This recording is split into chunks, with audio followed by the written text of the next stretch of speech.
Good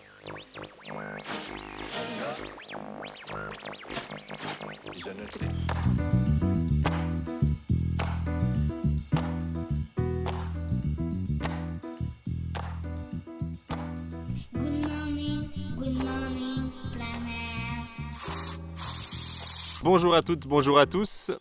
Bienvenue dans ce nouveau numéro de Good Morning Planet. Aujourd'hui, j'ai le plaisir de vous recevoir au beau milieu de la forêt des Bertranges, une des forêts les plus réputées de France, non loin de la Charité-sur-Loire. En ma compagnie, Adrien Sébastiao. Bonjour Adrien. Bonjour Xavier, je suis un peu dans ton bureau là. C'est ça, tout à fait. J'aimerais tellement que cette forêt soit mon bureau. Et si seulement il voudrait en vendre une petite partie, je le retrouverais assez facilement des acquéreurs. On peut quand même dire que c'est une forêt domaniale déjà. C'est pas une forêt privée. La forêt des Bertranges, c'est géré par l'ONF. C'est une forêt de chêne. Et quelle forêt de chêne quand même. Toi qui es spécialiste du chêne, je pense que tu apprécies, non? Ouais, des bois exceptionnels avec de très beaux fils, des grains qui sont vraiment réputés dans le monde de la tonnellerie. Du Mérin là. Et que les acheteurs de Mérin se battent, se déchirent pour avoir l'occasion d'acheter ces origines. Aujourd'hui, en forêt des Bertranges, donc, nous allons parler de l'investissement forestier. C'est quand même le meilleur endroit pour parler de l'investissement forestier. Il nous portera bonheur celui-là. J'espère. De ses caractéristiques, à ses subtilités. Je suis avec toi aujourd'hui, qui est donc cofondateur de la société Terre Agri, Oui.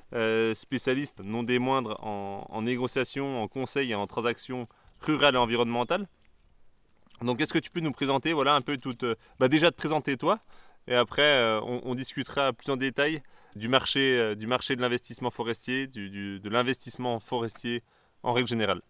Bon ben voilà, moi je travaille donc, je suis un des consultants et cofondateurs avec toi-même de Terre Agri. Ça fait maintenant 10 ans que je travaille comme cœur de métier sur l'investissement forestier, métier de passion. Hein. Faut Être passionné. Regarde notre bureau, c'est quand même quelque chose. On a cette chance de pouvoir travailler entre des bureaux, entre les bureaux et entre la forêt. Donc c'est quand même une vraie chance que l'on a et je crois qu'on en est conscient.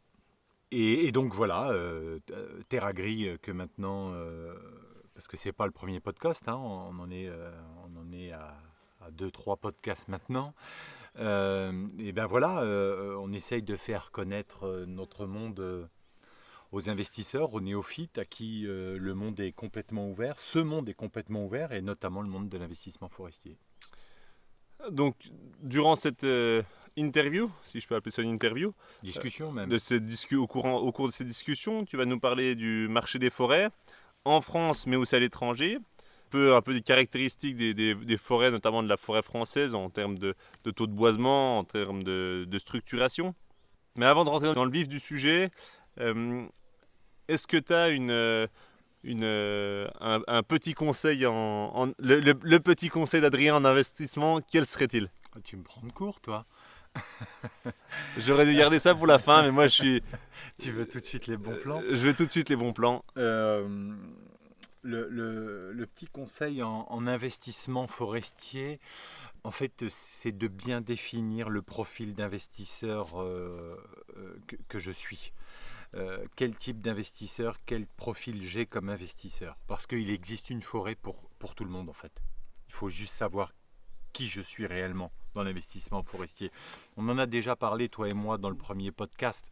Eh bien voilà, je le redis et je pense que c'est vraiment la première des clés. La clé pour bien réussir son investissement. Pense, oui. Donc maintenant, si tu peux nous parler un petit peu du marché des forêts en France, comment il se structure? Oui, alors en fait, le marché des forêts, si tu veux, on va essayer de faire un zoom. La France est le 3e pays forestier d'Europe, derrière la Finlande et derrière la Suède, qui sont quand même 2 mastodons de l'industrie forestière européenne, notamment parce qu'on retrouve 2, 3, 4 gros papetiers sur la place mondiale. Hein. Voilà. Donc la France fait partie du top 3. Alors vous trouverez des fois en top 4 parce qu'on place l'Espagne des fois devant et puis des fois derrière. Mais c'est une histoire de plantation d'oliviers, ça. Oui, c'est en fonction de la définition que l'on donne à la forêt finalement. Ouais, c'est ça, exactement. Et donc ce pays forestier qu'est la France, il est peuplé à 73% de forêts privées, le reste étant des forêts publiques gérées par l'ONF, hein, comme on est là dans une forêt domaniale. Et sur ces 73%, et c'est là où c'est intéressant la forêt en fait, c'est que sur ces 73%, 80% font 2 hectares et demi. C'est-à-dire que cette forêt française est extrêmement morcelée. D'accord ? Et donc ce qui va nous intéresser, nous, c'est finalement les 20%, ceux qui ont une cohérence d'investissement, j'ai envie de dire, bien structurée. Okay ? Et sur ces 20% qui nous restent, il y a un chiffre, et vous allez voir que le camembert va se rétrécir encore une fois d'un seul coup, c'est que les forêts changent de main sur les chiffres tous les 80 ans. Contrairement à l'immobilier qui est, lui, 7 ans. Hein. Donc si je comprends bien, une forêt qui serait en vente cette année reviendrait à la vente pas avant 2100. C'est ça, c'est ce qu'on peut dire. Alors déjà, tu sais comme moi que les forestiers ont un rapport au temps qui n'est pas le même que les autres.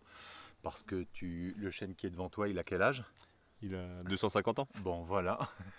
Donc on n'a pas le même rapport au temps que les autres. Mais c'est ça, alors bien sûr c'est de la statistique, on est d'accord, mais voilà, la forêt s'intègre souvent dans une valeur patrimoniale, d'accord, donc dans le patrimoine des gens, et c'est quelque chose que l'on va transmettre. On va transmettre cette forêt, on va transmettre aussi des valeurs, ça c'est important. Souvent, on se rend compte, lorsqu'on vend certaines forêts, qu'on a derrière un grand-père qui a essayé aussi de faire passer des valeurs un peu de la forêt, des valeurs rurales, tu vois. Tu vois ça, toi Ouais. aussi, souvent. Ouais, je comprends bien. Voilà, donc on a ça derrière cette longue période forestière. Après, moi justement, j'en profiterai pour mettre un petit peu la pression sur les investisseurs. Dites-vous bien que la fois où vous verrez la propriété que vous souhaitez, la propriété de vos rêves, passer devant vous. Je vous dis pas de faire des folies avec les prix, d'acheter ça à n'importe quel prix, parce qu'on n'est pas là pour non plus vous dire que la spéculation en forêt c'est bien. Non, Mais dites-vous bien que si vous la ratez, la forêt de vos rêves, elle va pas se représenter tout de suite. Ben, c'est la différence entre l'investissement forestier et l'investissement immobilier. Voilà, voilà, alors je peux te donner des chiffres si tu veux, mais de mémoire, hein, je laisse tout le monde vérifier indicateur des forêts. Sur Google, on trouve, mais de mémoire, parce que je ne suis pas à mon bureau, je suis dans mon deuxième bureau. Les forêts de 25 à 50 hectares, il doit y en avoir 360 de mémoire. 380, je crois. Des forêts de plus de 50 hectares, il y en a 160 qui se vendent par an. Et des forêts de plus de 100 hectares, il y en a 70 qui se vendent par an. Et ça, c'est pas parce qu'il n'y a que ça comme acheteur, c'est qu'il n'y a que ça comme vendeur. Ça veut dire quoi ? Ça veut dire qu'on est sur un marché où l'offre, eh bien, c'est compliqué pour qu'elle remplace la demande. C'est ce qui fait justement que c'est une valeur refuge. Contrairement à de l'immobilier, allez, désolé, on va faire un peu parce que les gens connaissent bien l'immobilier, donc un peu faire la comparaison. Dans l'immobilier, on peut investir sur des immeubles qui viennent de se construire, on peut avoir des terrains qui se libèrent. Combien de temps il faut pour construire la forêt des Bertranges ? Selon moi, Adrien, il faut grosso modo 300 ans. Si tout se passe correctement, il faut 300 ans. C'est un investissement qu'on ne multiplie pas comme ça. Est-ce que l'on peut dire que la forêt, c'est un marché d'ultra niche ? Ouais, alors oui, on peut dire ça. C'est pas un investissement nouveau, hein, contrairement à ce que les gens pensent quand tu peux regarder sur certains réseaux sociaux, quand les gens s'excitent un peu en disant ouais, laissez la forêt tranquille, la forêt n'est pas à vendre. En fait, la forêt, elle est privée depuis très longtemps.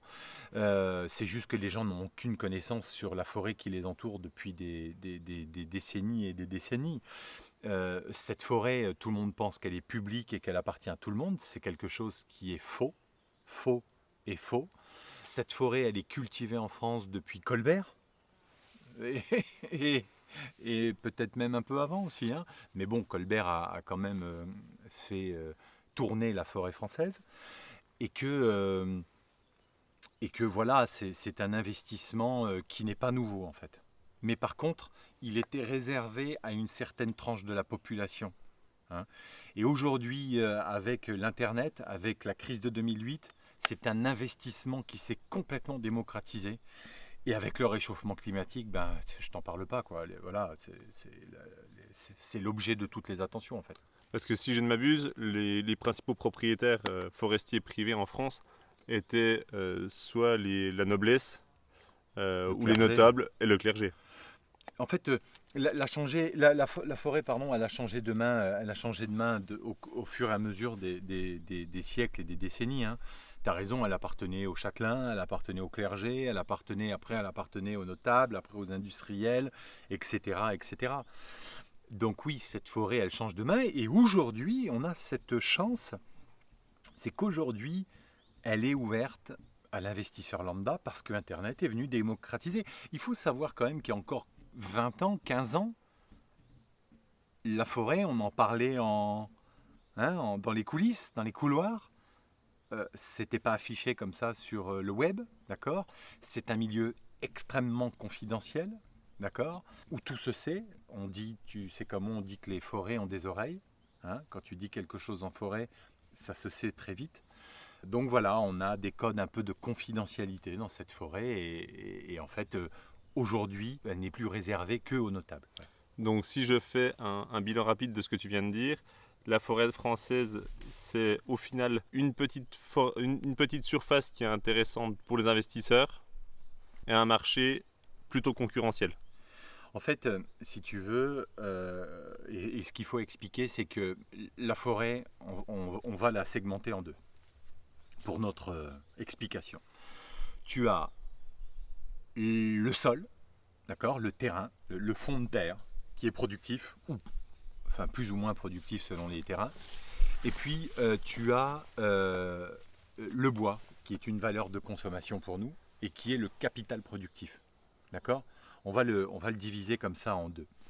Et en fait, ce sol, c'est une valeur refuge parce que tu l'as dit, on ne peut pas multiplier ce sol, c'est compliqué, on ne peut pas créer des forêts comme ça, et ce sol forestier, on ne peut pas changer la nature cadastrale comme ça en un coup de baguette magique. Donc c'est vraiment une valeur refuge, et puis on reparlera, je pense, de la valeur refuge dans ce podcast.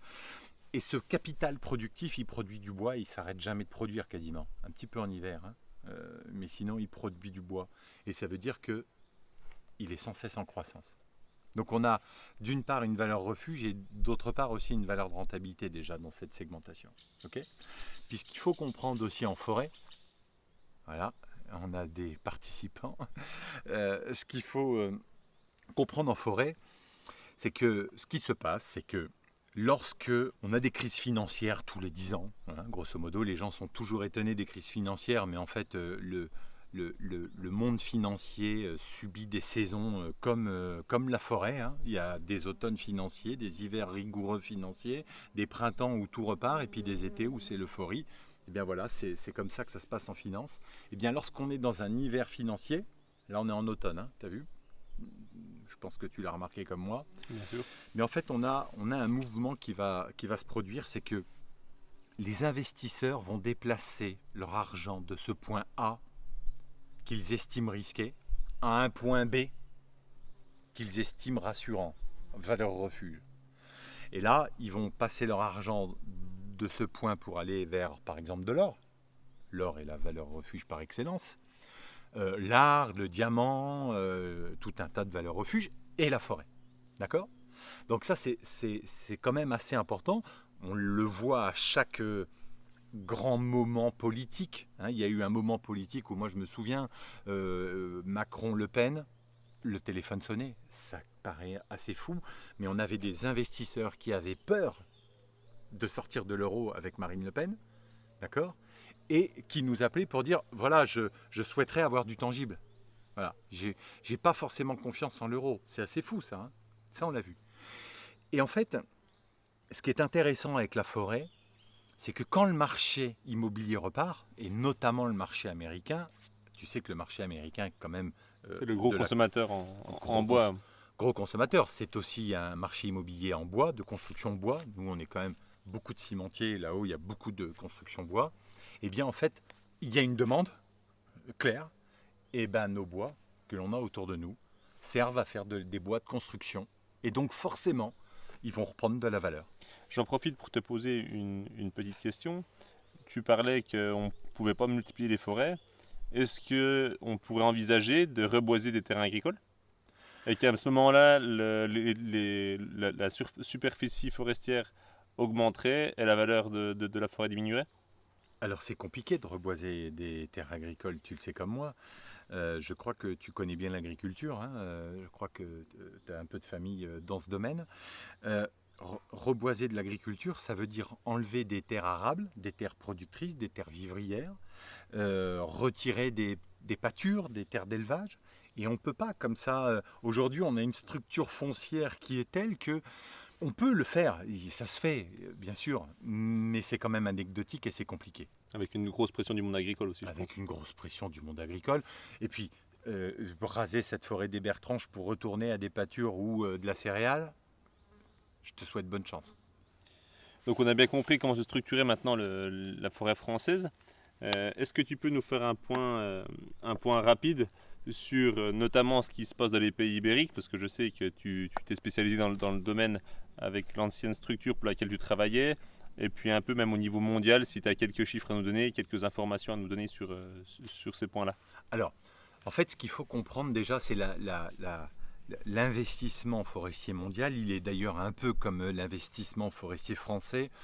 En fait, on navigue dans un secteur où il y a peu enfin, on n'est pas 500 000, quoi, d'accord. Encore une fois, c'est vraiment pas l'immobilier, là. En fait, il y a 4 spots réellement dans le monde de la forêt. Il y a les États-Unis, comme tu l'as dit, qui sont le gros acteur, comme d'habitude, hein, énorme importateur, mais aussi exportateur, avec des forêts de feuillus dans le nord-est, hein, en frontière du Québec, hein, tout ce qui est le Maine, le Vermont, etc., etc. Donc en plus c'est une belle structure forestière. On peut avoir du 20 à 25 000 hectares, tu vois, un peu, c'est assez gros. Et puis on a les forêts de résineux aussi à l'ouest. Je le fais schématiquement parce qu'il y a beaucoup de forêts aux États-Unis, mais qui sont notamment des forêts de Douglas, les forêts de séquoia, etc., etc. Et puis tu as le deuxième spot à l'ouest qui est le Brésil, avec une très très grosse industrie forestière également, beaucoup de plantations d'eucalyptus parce que le monde de la papeterie en a besoin, mais pas que. Et ces deux gros pays vont alimenter quasiment tout le monde occidental, d'accord, et notamment d'ailleurs l'Europe, hein. Tu sais, il y a aussi tout le bois de tout ce qui est lame de terrasse, le bois tropical, etc. Okay, et puis tu as 2 pays à l'est qui sont fournisseurs un peu du monde oriental, qui sont la Nouvelle-Zélande et l'Australie, d'accord, avec 2 essences majeures et qui sont d'ailleurs assez vraies aussi à l'ouest. C'est le pin radiata et l'eucalyptus, encore une fois. Alors l'eucalyptus est très décrié, mais on pourra refaire un podcast là-dessus, ça m'intéresse parce qu'il est décrié par tous ceux qui ne le connaissent pas et parce qu'en fait on l'a planté pour des qualités qu'il a, notamment pour la papeterie, c'est qu'il est blanc et qu'il a une fibre longue, ce qui lui donne des qualités intrinsèques extrêmement intéressantes avec des coûts réduits. Et des coûts réduits, c'est ce que veut le consommateur lorsqu'il achète sa ramette de papier A4, hein, faut pas l'oublier. Ou son papier toilette. Ou son papier toilette, ou ses couches, ou tout ce que tu peux faire d'ailleurs avec du papier, d'accord, qui est un produit renouvelable, je le rappelle. Donc tu as ces 2 spots qui sont là, mais tu as aussi des pays émergents, hein. Faut pas oublier qu'il y a d'autres pays. La Russie, c'est un pays forestier énorme. Tu connais le mélèze de Sibérie, bois extraordinaire. Avec la Sibérie, justement, la plus grosse forêt au monde. Bah oui. On parle souvent de l'Amazonie, mais tout ce qui est, toute la partie russe de la Sibérie, c'est tellement vaste, on n'en parle pas assez, mais c'est là la plus grande forêt du monde. C'est clair. Et puis des pays émergents en Amérique du Sud, des pays comme le Pérou, le Chili, Colombie, qui sont des pays émergents. Et puis en Europe de l'Est, où vous avez de très belles forêts, notamment du côté Roumanie, Pologne, Ukraine, hein, Bosnie-Herzégovine aussi, il y a des qualités de chêne intéressantes. Et puis le Nord, avec, on l'a dit tout à l'heure au début, hein, la Scandinavie. c'est le spot forestier d'Europe où les investisseurs aiment aller.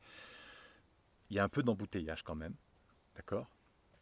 Puis tu as un deuxième spot qui est quand même extrêmement intéressant, c'est la péninsule ibérique, où je dois avouer qu'on est beaucoup plus à l'aise.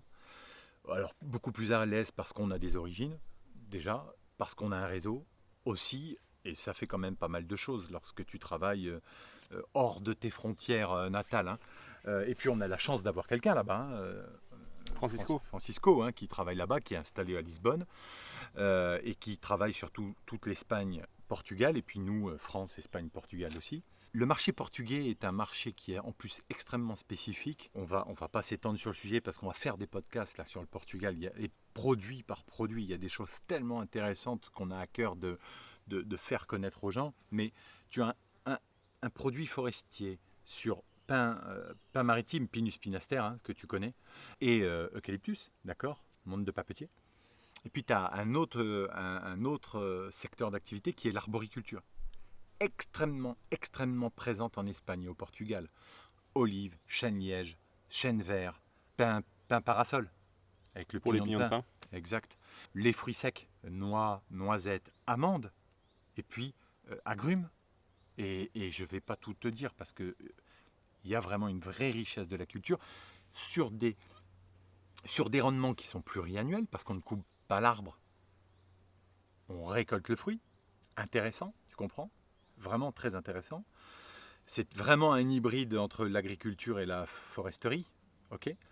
Et une industrie qui est vraiment bien implantée et des propriétés qui sont où on fait de la polyculture. Et ça aussi c'est intéressant. C'est-à-dire que tu peux avoir en même temps du chêne vert avec du chêne liège et de l'eucalyptus par exemple. Et comble du spectacle, dessous, tu peux faire de la culture et de l'élevage. Tu vois ? Et ça, c'est vraiment intéressant. Alors, tu viens de nous parler d'un peu toutes les zones du globe. T'en as pour moi, tu en as oublié une peut-être, qui serait l'Afrique.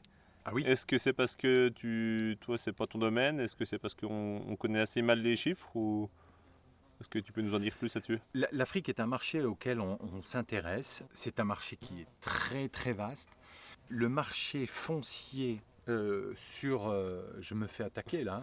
Adrien se fait attaquer par un taouin, comme on dit chez nous. Un thon pour certains. Le marché, la structure foncière de l'Afrique, tu n'es pas propriétaire, d'accord, de ton foncier. Elle est particulière, mais elle offre un avantage incroyable. Je te fais deux mots là-dessus. En fait, ce qui peut être intéressant en Afrique, c'est que vu que tu n'achètes pas le foncier, tu vas acheter un foncier par exemple sur des plantations d'eucalyptus au Brésil, 8-9 000 euros l'hectare, sur le foncier seulement, d'accord, le sol. Tu ne vas pas l'acheter en Afrique. Tu ne vas pas en être propriétaire. Tu vas avoir une concession. Ok. Donc tu vas pouvoir booster tes rendements. Tu comprends ? Voilà l'Afrique en quoi elle peut être intéressante. Peut-être que l'instabilité politique aussi joue. C'est ça, tu as une certaine instabilité politique, donc il y a des pays où il faut faire attention, où tu ne peux pas aller, il ne faut pas être un novice. Et franchement, c'est un métier l'Afrique. C'est réservé à des gens qui sont habitués. Très bien. Bon, on en sait un peu plus maintenant sur les forêts en France et dans le monde. Moi, j'aimerais revenir sur un terme que tu as utilisé au début de notre conversation. Tu as parlé donc de profil d'investisseur. Donc, est-ce que tu peux me dire un peu quels sont les différents types de profils d'investisseurs que l'on rencontre en forêt? Oui, alors, il y a quelques années, avec mon ami Francisco, on a créé ce qu'on appelle les 5 V, les 5 valeurs d'investissement. Valeur de refuge, valeur de croissance, valeur de rentabilité, valeur de patrimoine, valeur de loisir. Aujourd'hui, on a d'autres valeurs qui s'appliquent à ça, parce que le monde évolue et le monde forestier change. Valeur écologique, donc environnementale, valeur carbone, c'est des choses que l'on voit arriver de plus en plus. Pourquoi ? Parce que notre industrie a des obligations environnementales qu'on impose. Éviter, réduire, compenser, ERC. J'invite tout le monde quand même à aller voir les 150 pages sur le ministère de l'Environnement. C'est intéressant. Donc il y a de vraies obligations. Donc le monde a vraiment changé. Et je m'éloigne du sujet, donc je reviens à mes valeurs. En fait, Pour bien investir en forêt, il faut vraiment savoir de quel profil d'investisseur je suis. Il y a une forêt, Xavier, pour tout le monde. Pour tout le monde. Il y a des forêts pas chères, parce que non productives, mais parce que j'ai mon investisseur qui souhaite simplement y chasser, mais peut-être pas, peut-être simplement y pêcher, parce qu'il y a un étang dedans, et peut-être simplement se promener. Voilà. J'ai des investisseurs qui cherchent à transmettre un patrimoine, parce que ils ont un certain âge et ils se disent j'ai envie de transmettre des valeurs. Et dans ce cas-là, ben, la forêt s'intègre complètement à ça. Et puis il y a des gens, des investisseurs qui souhaitent du rendement. Et la forêt, avec nos 2, 3, 4% de rendement, ben, tu m'excuses, mais on n'est plus si ridicule que ça. Dans le contexte qu'on connaît actuellement, non, ça reste des rendements intéressants. On parle bien de la France. Voilà. Donc voilà le profil d'investisseur. Et ce qui est important en forêt, c'est de comprendre que il y a très peu de forêts sur le marché. D'accord. Et on n'en fabriquera pas. Il est compliqué d'en trouver, mais c'est ce qui fait que l'investissement est très intéressant. C'est que l'offre ne peut pas remplacer la demande comme ça. D'accord. C'est très compliqué pour que ça se passe. Mais ça veut dire aussi qu'il faut faire des concessions. Si on est un investisseur et qu'on cherche du chêne, et puis avec 10% de merisier, parce que c'est un bois que j'aime beaucoup, avec une proximité de chez moi environ 25 minutes, parce que je travaille beaucoup, et avec un petit étang, parce que j'aime beaucoup pêcher, et puis avec des chemins bien partout, parce que j'ai pas de 4x4, et c'est pas possible. D'accord ? Ce n'est pas possible. On ne trouve pas une forêt parfaite. On est dans du naturel. D'accord ?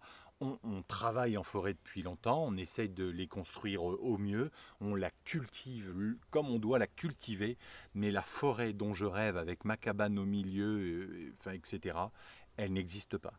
D'accord ? C'est un investissement. Beaucoup de gens croient, tu sais, qu'ils vont aller dans leur forêt tous les week-ends. Et en fait, c'est compliqué en fait. Hein. C'est faux, et je vais te dire, je parle même en connaissance de cause. Tu vois, même nous qui sommes forestiers, on ne va pas régulièrement dans nos forêts. Au moment de l'acquisition, on se dit qu'on va y passer tous nos week-ends et on se rend compte que finalement, personne n'a le temps. Si vous pouvez y passer 2, 3, 4, 5 fois dans une année, c'est génial c'est déjà, super. mais c'est génial. Et voilà. Mais alors maintenant, je reviens aussi, pareil. Donc, tu as pris un peu d'avance sur sur la question suivante. C'était est-ce que investir en forêt, c'est rentable? Alors oui, investir en forêt, c'est rentable. Investir en forêt, c'est rentable parce que déjà, j'ai des arbres qui me donnent des coupes intermédiaires. Et ça, c'est quand même plutôt intéressant, si tu veux. C'est que, tu connais le plan simple de gestion, quand on va faire l'acquisition d'une forêt de plus de 25 hectares, on va avoir un plan simple de gestion. Dedans, je vais avoir des programmes découpes.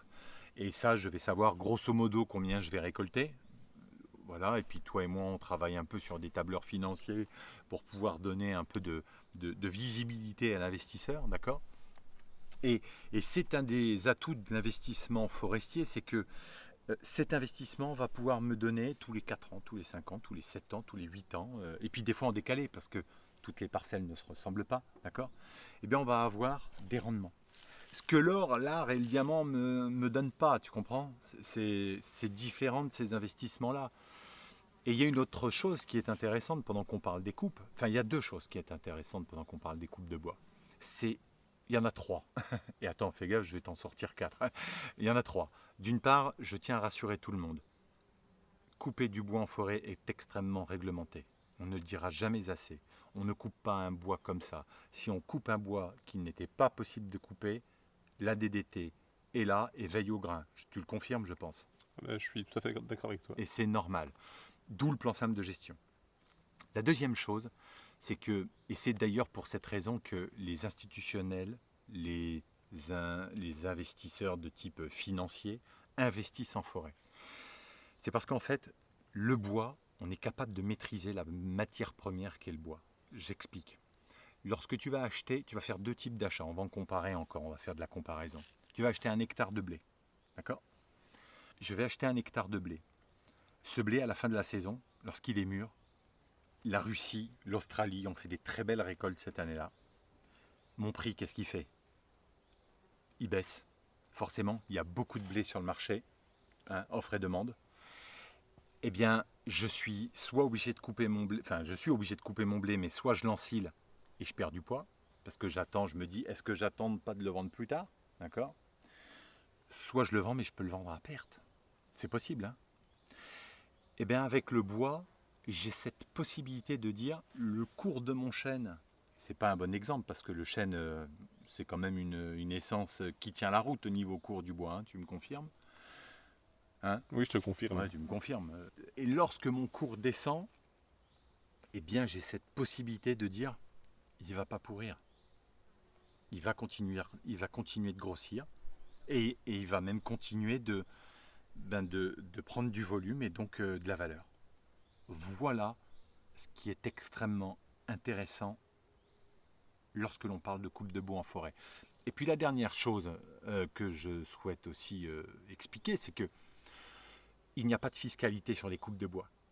C'est pas là encore une niche fiscale. Il faut comprendre la problématique forestière. La forêt produit statistiquement 107 millions de mètres cubes françaises par an. Énorme. On ne sait en couper que 53 ou 54. Ça veut dire qu'on capitalise tous les ans 50 millions. Donc on voit, elle grossit cette forêt. Pourquoi il n'y a pas de fiscalité sur les coupes? C'est parce qu'en fait, le déficit de notre balance commerciale, il est environ de 7, 6, 5 milliards d'euros selon les années. Alors beaucoup en grande partie à cause de l'ameublement, parce qu'on importe beaucoup de meubles suédois, et pas que. Aujourd'hui, le Portugal est aussi un grand fournisseur de cuisine.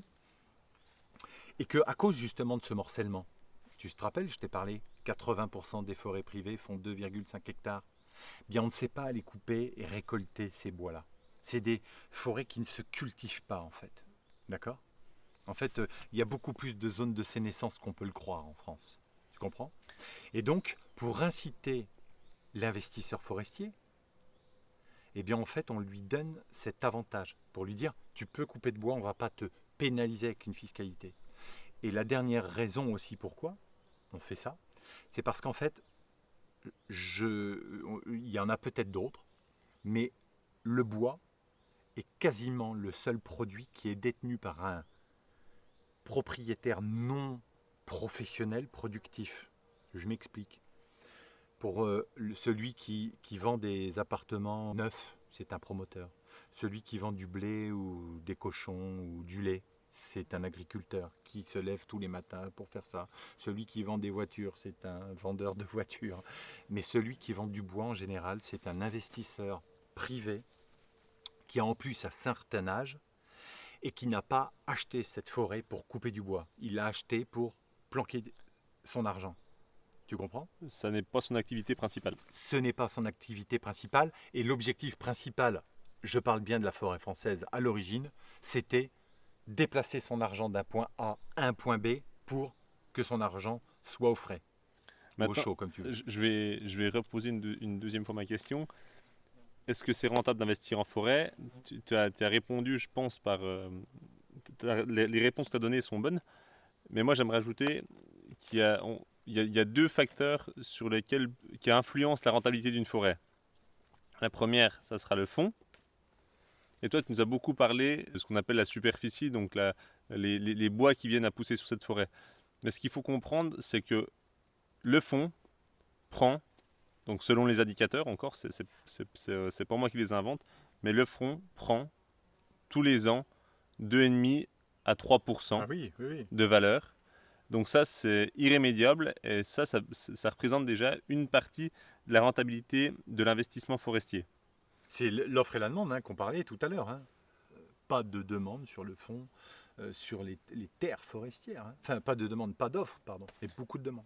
Et ensuite, donc deuxième facteur de rentabilité, la qualité de la forêt et les bois qui sont produits justement sur cette forêt, qui fournissent 1,5, 2,5, 3, 4, 5% en fonction des essences. On peut parler du Douglas notamment, qui est une belle essence de production, Très belle essence, oui. de production forestière.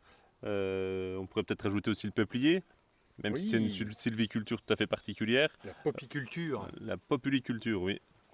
donc qui a une essence particulière, mais qui laisse des rendements intéressants. Il y a plein de facteurs pour investir en forêt, tu as raison, il y a plusieurs comment dire, facteurs de rentabilité. Et juste, je rajoute une chose, tu parlais du sol. Alors évidemment, il y en a qui ne cherchent pas des forêts de production, et ça on a bien compris, mais lorsqu'on cherche une forêt de production, il y a ce que l'on voit, nos arbres, et puis il y a aussi le sol. Qu'est-ce qu'il produit? Qu'est-ce qu'il donne à manger à mes arbres? Et ça aussi c'est important. Voilà. Donc moi je vais continuer dans les questions un petit peu que pourraient se poser un investisseur, un primo-accédant, un investisseur lambda qui cherche à faire son premier investissement. On a comparé tout à l'heure la forêt à l'or, mais est-ce que la forêt est un placement aussi liquide que l'or? Alors oui et non. Oui, parce que si je vends mon bois, je génère du cash rapidement. D'accord? Ok. Je suis en période où j'ai besoin d'argent. J'ai du bois, donc c'est liquide. Ok. D'ailleurs, ce taillis sous-futé dans lequel on est, il était à l'origine. Pourquoi on travaillait le taillis sous-futé? Ben parce que le taillis, il nous permettait de faire du bois de chauffage pour la maison. Il nous permettait de vendre du bois de chauffage pour nous faire 2-3 sous. Hein, et ça arrondissait les fins de mois. Et puis, le bois de futaie, le chêne, il faisait quoi? Ben, il permettait de changer la charpente de la ferme. Et puis, il permettait aussi, lorsqu'on avait un besoin d'argent, la dot et d'autres choses, la rénovation même autre de la grange, eh bien, il nous permet de vendre des beaux chênes pour pouvoir rentrer un petit peu d'argent. Tu vois? Donc oui, il est liquide pour ça. Après, non, parce que ce n'est pas l'or, encore une fois. L'or, tu l'achètes en ligne, en 4 clics. Tu vas sur de l'or, tu achètes tes Napoléons, tu achètes ce que tu veux. Et tu peux réussir à avoir ton or qu'on va t'envoyer chez toi, dans une banque. Bref, en 4 clics, c'est fait. La forêt, c'est plus compliqué. D'accord? Tu es obligé de venir la visiter, il faut une carte, une cartographie. Faut déjà trouver la bonne forêt qu'on t'a dit que que tu devais visiter si tu y vas tout seul. Et puis après, tu as tout ce qui est aussi notarial qui rentre en compte. On ne peut pas compresser la durée de l'acte notarial C'est en une semaine. c'est la même durée, grosso modo, qu'un investissement immobilier. Hein, offre, compromis, acte authentique, hein, pareil. Avec la purge du droit de préemption s'affaire. Pas préemption, droit de préférence. De préférence s'affaire. Droit de Excuse-moi. préférence. D'ailleurs, tiens, on peut tout de suite dire, la SAFER n'a pas de préemption sur la forêt. Hein. Elle a un droit de regard. de regard. Hein. En fait, c'est un. J'ai dit droit de préférence, moi? Oui. Je suis complètement fou. Ce n'est pas un droit de préférence. C'est juste une notification SAFER que l'on fait. Mais la SAFER n'a pas donc de droit de préemption. Elle en a par contre sur le terrain agricole. Ok? Donc oui, voilà, à ce titre-là, ce n'est pas liquide, voilà, par rapport à l'or, par rapport à d'autres investissements. Donc si je résume, si on veut que l'investissement que l'on fait en forêt soit liquide, il vaut mieux se concentrer sur une belle forêt avec du capital bois sur pied, dans laquelle je pourrais couper quand j'aurai besoin de liquidité. Ou si c'est mon profil d'investisseur, oui. Maintenant, j'aimerais avoir ton point de vue sur la forêt papier, parce que on voit de plus en plus, donc notamment sur le web, passer des annonces de fonds d'investissement qui se sont lancés sur de la forêt, et donc qui vendent des parts de GFI, voilà, des parts anciennement de groupements forestiers. Donc le GFI, Groupement Forestier d'Investissement, ce sont notamment les institutionnels, les banques, assureurs qui proposent ce type de placement. C'est un produit qui est super. Il y a de l'avantage fiscal sur ce type de produit. C'est pas du tout la même chose que l'achat de forêt tangible. Tu comprends? C'est pas une forêt dans laquelle j'ai le plaisir de me promener déjà. Je ne maîtrise pas l'investissement.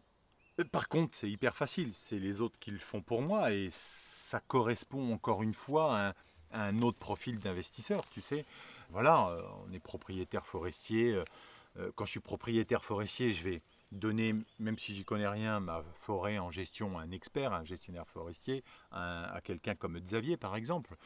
Euh, Lorsque j'investis dans de la forêt de papier, comme tu l'appelles, eh bien en fait, c'est la société de gestion, c'est la banque qui va s'occuper de tout, en fait.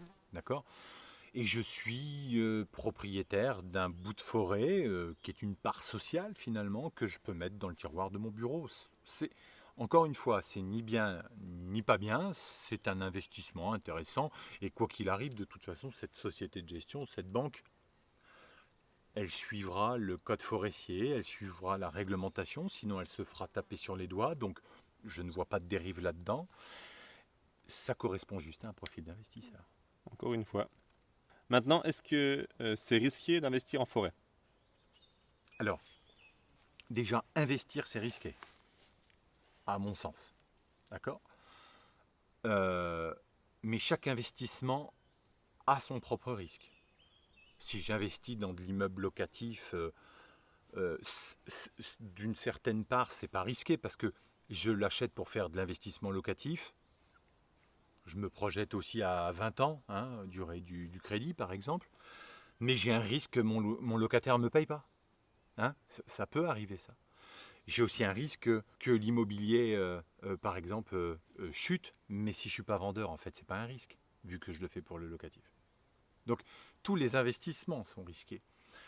L'investissement forestier, alors, il a un avantage. Il ne subit pas de grosse inflation, donc pas non plus de grosse déflation, réellement. D'accord? Le risque, ça peut être risque tempête. D'accord? C'est un risque. Mais la tempête, c'est pas comme la crise. Elle passe, je me fais maintenant attaquer par des moustiques. C'est quand même un métier dangereux. Le risque surtout, c'est d'être là maintenant en forêt. La tempête, elle passe pas d'un seul coup sur toute la France, par exemple. D'accord? Elle va toucher certains endroits, mais elle va pas toucher toutes les forêts. Donc, il y a une certaine pondération de risque. Il y a le feu, d'accord? Mais le feu, en général, sont souvent sur des forêts type sud-est. Hein, on entend souvent parler, Massif des Morts ou autre. Pour toi et moi, c'est pas forcément de la forêt telle qu'on On la conçoit, qu'on la effectivement. conçoit et telle qu'on la conçoit dans l'investissement. Sauf si toutefois j'avais un peu de châne-liège dessus. Bon, bref, ne rentrons pas dans les détails. Il y a des risques sur, par exemple, des dégâts de neige, neige lourde, hein, de printemps, par exemple. Voilà, ça peut arriver. Mais il y a aussi des assurances pour ça. D'accord? Et puis, il y a le risque sanitaire, qui aujourd'hui est un peu plus élevé qu'avant. Cause? Réchauffement climatique. On le connaît, il arrive aujourd'hui sur l'épicéa. D'accord? Après, si je reprends le premier podcast qu'on a pu faire ensemble, cause réchauffement climatique, et encore une fois, cause adaptation, essence, station. Exact. Donc si tu veux, voilà, comme tout investissement, il y a des risques. C'est pas parce que je suis en valeur refuge que je suis en valeur sécurisée. On n'a pas appelé ça une valeur sécurisée, hein. On appelle ça une valeur refuge.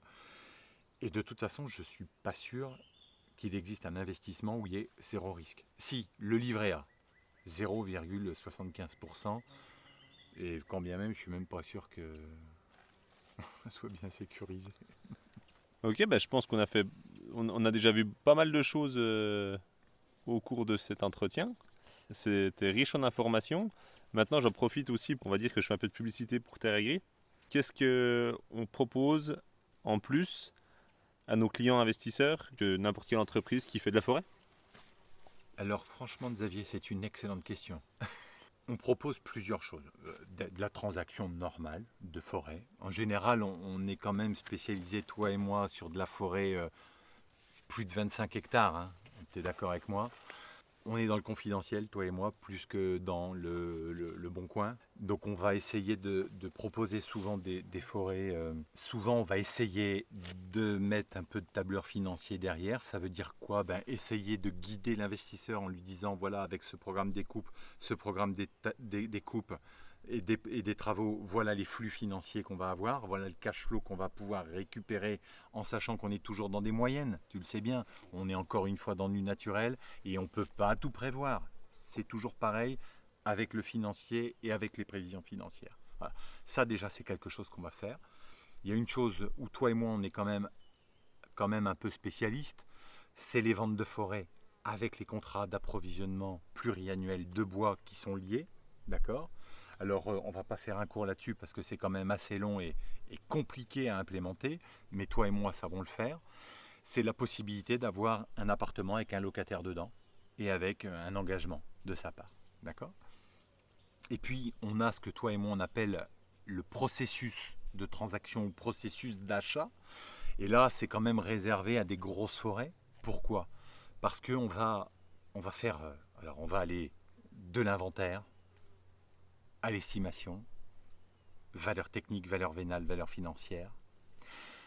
On va mettre en place la stratégie de commercialisation. On va mettre en place la stratégie de négociation, parce que c'est aussi quand même une de nos qualités. On va mettre toute la stratégie avec tout ce qu'on appelle les LOI, les NDA, les clauses de confidentialité, etc. D'accord ? Et on va suivre ce processus de vente du début à la fin. Et je rajouterais même une phase d'optimisation Oui, exactement. que je te peu d'entre nous te laisse dire deux mots. proposent. Donc la phase d'optimisation, c'est-à-dire qu'aujourd'hui, on est peu nombreux, voire les seuls, à proposer en forêt et à voir la forêt comme multifonctionnelle. Multifonctionnelle parce que pour nous, dans notre point de vue, la forêt, ça n'est pas qu'un sol pour produire du bois. En forêt, vous pouvez aussi, sur une zone moins productive, envisager la mise en place d'un parc solaire, par exemple, qui va faire augmenter vos rendements. Vous pouvez imaginer du silvopastoralisme, donc un peu à la manière de ce que font les Espagnols, les Portugais, produire, j'ai imaginé, dans le sud de la France, du porc en dessous de plantations de châtaigniers ou de forêts de châtaigniers. Voilà, c'est ce qui fait un peu de nous des spécialistes, on va dire, de la multifonctionnalité et de l'optimisation forestière. C'est une vision, on essaye d'avoir une vision jusqu'au boutiste et différente de ce que nous a inculqué en forêt depuis des siècles et des siècles en fait. Voilà. Et je rajouterais à ça qu'on fait ça aussi en agriculture et en arboriculture quand même. Voilà. Et voilà. Et ce qui est aussi important quand même, c'est la gestion de ces contrats d'approvisionnement, hein, qui sont quand même assez importants. Voilà ce que l'on fait en transaction forestière. Et j'espère que j'en ai pas oublié parce que on a une vraie vision 360 degrés, je crois, enfin c'est vrai, je crois, hein, on a une vraie vision 360 degrés de ce qu'on peut faire en forêt. C'est super, je te remercie Adrien pour toutes les informations que tu viens de nous donner, toutes plus intéressantes les unes que les autres. Eh bien, quant à nous, chers auditeurs, j'espère que ce nouveau numéro de Good Morning Planet vous aura plu. Adrien, encore merci. Merci à toi Xavier. Je dois dire que l'idée du lieu était plutôt sympa, sauf pour les boutons de moustique. Je te laisse rentrer dans des bureaux plus conventionnels, va-t-on dire. Quant à vous, si vous avez aimé ce podcast, n'hésitez pas à liker et à partager sur les réseaux sociaux. Dans le prochain numéro de Good Morning Planet, j'espère que vous avez passé un agréable moment avec nous et bonne fin de journée à tous. À bientôt.